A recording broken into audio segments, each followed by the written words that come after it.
Bonjour à tous, ravi de vous retrouver dans un nouveau JT des Voironnais. Le 25 mai au soir, le centre-ville va briller de mille feux grâce à la biennale Tous Créateurs. Pour en parler, je reçois Marie-Lise Courel. Bonjour. Bonjour. Vous êtes directrice de la vie culturelle au Pays Voironnais. On se retrouve, si vous le voulez bien, dans quelques minutes après les titres et l'actualité de la semaine. 57 musées isérois participé ce week-end à la Nuit européenne des musées. Parmi eux, le musée Mincieux à Voiron, où les visiteurs ont pu profiter d'un concert au milieu des œuvres. En avril, ne te découvre pas d'un film, mais fais ce qu'il te plaît. Il est temps pour les moutons de quitter leur lourd manteau. Les bergers du Pays Voironnais étaient en démonstration. Et puis, dans l'agenda culturel, le dernier spectacle de la programmation officielle du Grand Angle, un spectacle jeunesse. Le printemps des liqueurs au Cave de Chartreuse et le coin des bonnes affaires, ce sera à la médiathèque. Découvrir les musées autrement, c'est l'objectif de la Nuit des musées qui se tenait le week-end dernier. Pour sa 14e édition, l'événement a rassemblé plus de 2 millions de personnes dans toute l'Europe. À Voiron, le musée Mincieux avait choisi de faire la part belle à la jeunesse et à la musique. Pierre Mouny. En plein après-midi, au musée Lucien Mincieux, les visiteurs sont tombés sur de curieux guides.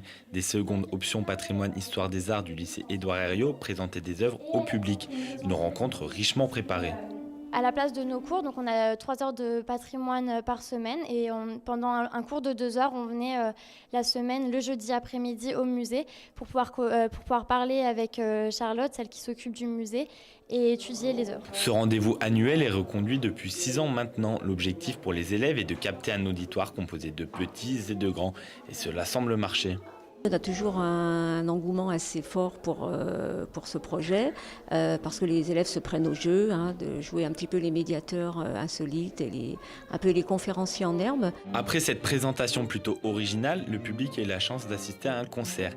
Et c'est avec le violon de Lucien Mincieux, vieux de plus de 250 ans, qu'Agnès Pereira a su enchanter le public. Un instrument clairement singulier.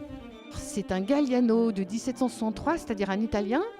C'est-à-dire qui est petit, qui est bombé, qui est très rond et qui a un son qui est très percutant et qui projette beaucoup.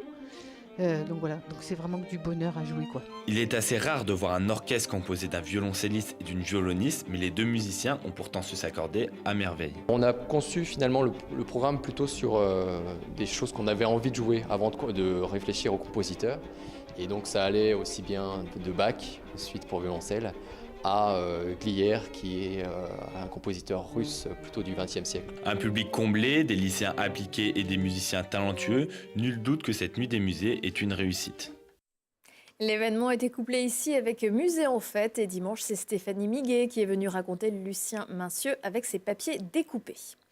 Tonton Tontaine, les bergers du Pays Voironnais, organisé samedi dernier une rencontre sur leur exploitation avec les Voironnais, curieux de mieux connaître leur métier et de voir de près leurs animaux.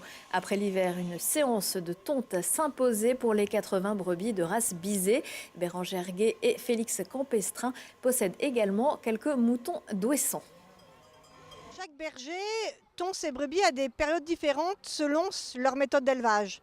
Moi, je tonds toujours après les seins de glace parce que mes bêtes vivent dehors et je veux pas qu'elles subissent le froid et la pluie qu'on vient de subir pendant une semaine. Là. On tond les moutons pour leur enlever simplement leur laine pour pas qu'elles aient chaud pendant tout l'été. C'est que les mères qu'on tond.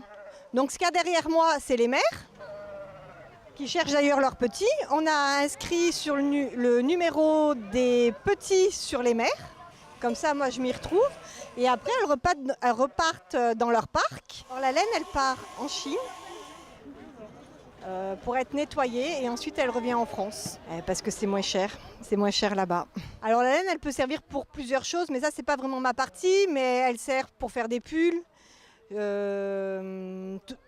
l'isolation des nouvelles habitations, etc. Comme nous, quand on va chez le coiffeur, ils sentent strictement rien.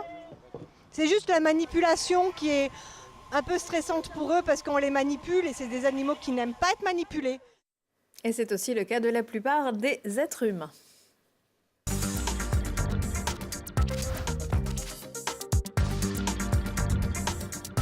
Vendredi 25 mai, vous ne reconnaîtrez plus votre ville grâce à la Biennale Tous Créateurs, un événement qui, comme son nom l'indique, a lieu tous les 2 ans et attire chaque fois des centaines de spectateurs venus de toutes les communes alentours et même plus loin.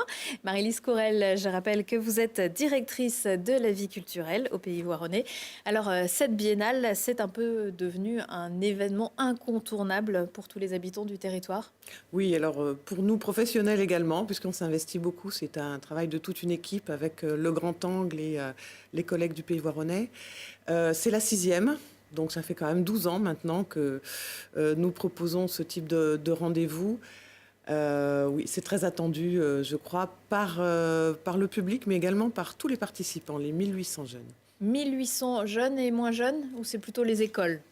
Alors, c'est avant tout de la pratique amateur, donc les jeunes dans les écoles, les jeunes pendant les vacances, les jeunes en périscolaire et les moins jeunes qui sont des artistes amateurs à l'UMV par exemple, dans les fanfares également.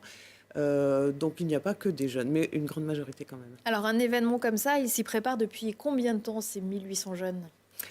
Alors c'est un projet qui dure toute l'année, donc...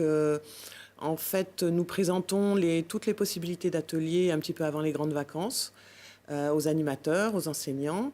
Et puis à partir de septembre, octobre, on concrétise des parcours artistiques, hein, c'est-à-dire que ce n'est pas un coup, un seul, c'est une dizaine d'heures à peu près avec un artiste intervenant. Et d'octobre, novembre à mai, tout le monde est au boulot. Et puis pour participer à cette fameuse biennale. Mais c'est motivant un projet comme ça, c'est moteur. Oui, c'est très motivant et surtout, c'est tout le monde ensemble à un même moment pour un même spectacle, dans la rue. Puisque les années impaires, nous faisons la semaine Tous Créateurs où chacun présente son projet. Là, c'est tous ensemble et sous la houlette d'une compagnie professionnelle, de rue, internationale, qui nous guide pour partager une histoire commune. Alors on va en parler dans un petit instant de cette compagnie. Les enfants, l'idée, c'est aussi de leur donner envie d'approfondir ces pratiques artistiques, peut-être? Oui, alors c'est plusieurs choses, hein. C'est une découverte artistique, tout simplement. C'est aussi le goût de créer quelque chose avec ses copains, avec un artiste. C'est aussi découvrir un monde de théâtre, de danse, de cirque. Ça fait partie de l'éducation artistique et culturelle, bien évidemment. C'est de la sensibilisation. Et puis le petit plus, c'est qu'on a très envie d'emmener ses parents et sa famille. Donc je crois que l'affaire est jouée quand on arrive à embarquer tous les proches, hein, de ceux qui participent. Alors donc, c'est la compagnie des Kidam qui va planer au-dessus de cet événement. Quel sera son rôle ? Alors, la compagnie des Kidam, nous les avons rencontrés. Ils nous proposent une histoire. Au départ, ils partent d'un de leurs spectacles qui a fait le tour du monde, hein, qui s'appelle Le Rêve d'Herbert. Et là, on va un petit peu l'adapter sur une partie déambulation dans les rues de Voiron.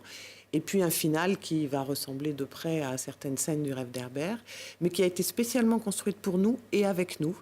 Donc, on vous invite la tête dans les nuages. Donc, on espère que vous partirez avec nous dans la poésie qui nous a touchés. Quand je dis nous, Conservatoire, Grand Angle et toutes les équipes. Et eux aussi, ce que vous me disiez hors plateau, ils ont été touchés aussi par cet événement, en quelque sorte. Oui, parce que c'est très étrange pour eux. Ils ont l'habitude d'avoir des commandes pour faire leur spectacle à l'autre bout du monde.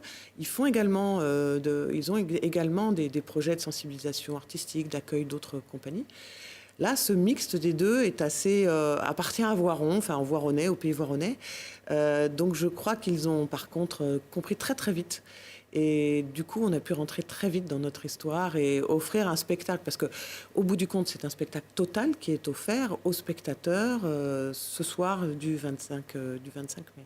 Le spectacle commencera dès 18h30 au Jardin de Ville. Oui, tout ne peut pas déambuler, tout ne peut pas, que ce soit parce que ce sont des petits ou que la forme ne convient pas.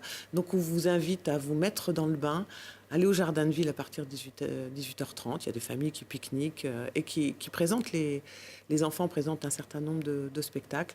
Et le top départ de la déambulation qui se termine par un grand final est à 20h30. Et le final est à la tombée de la nuit. Voilà. Et le départ de la parade ? 20h30. 20h30 et c'est au niveau de la mairie, un tout petit peu plus bas, la rue Stendhal. Voilà. Cette parade, c'est évidemment gratuit, c'est ce qu'on n'a pas dit. Bien sûr, Tout oui, ce oui, c'est spectacle, un grand spectacle gratuit dans la rue. Voilà. Et puis il faudra quand même faire attention d'éviter de garer sa voiture sur le chemin si on ne veut pas la retrouver à la Fourrière, parce qu'il y aura quelques restrictions de circulation, bien évidemment, mais ça s'annonce comme, encore une fois, un grand moment. Merci beaucoup, Marie-Lise Courel. Merci à vous.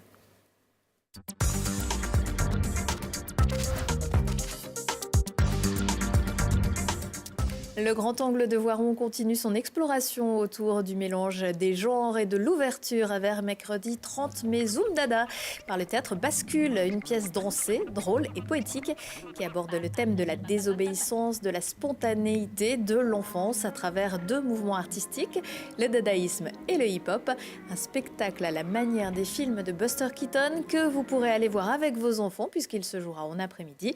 Il sera aussi proposé au public scolaire le lendemain. Le printemps sera vert et jaune. Les caves de Chartreuse participent à la 8e édition du Printemps des liqueurs qui aura lieu samedi 26 mai. Le thème cette année, la gastronomie. Au programme des visites de la plus longue cave à liqueurs du monde, des ateliers cuisine et cocktails avec le chef grenoblois du Zdank, Alexandre Zdankevich, et des dégustations à consommer bien sûr avec modération. Et puis, si vous voulez faire de bonnes affaires, remplir votre bibliothèque et votre discothèque à moindre coût, c'est quand même plus sympa que de tout stocker en numérique. La médiathèque de Voiron organise les 25 et 26 mai une vente aux CD et livres déclassés, des ouvrages et des galettes vendus au prix unique d'1 €, ouverte à tous, abonnés et non abonnés. Dans les bacs, des romans, des bandes dessinées, des documentaires, des fictions, des partitions, des albums et bien d'autres. Rendez-vous vendredi de 13h à 19h et samedi de 10h à midi et de 14h à 18h. C'est ainsi que s'achève ce JT des Voironnais que vous retrouvez le mercredi à 18h45 et 20h45 et le jeudi à 17h45 et 19h45. Je vous souhaite à tous une excellente semaine.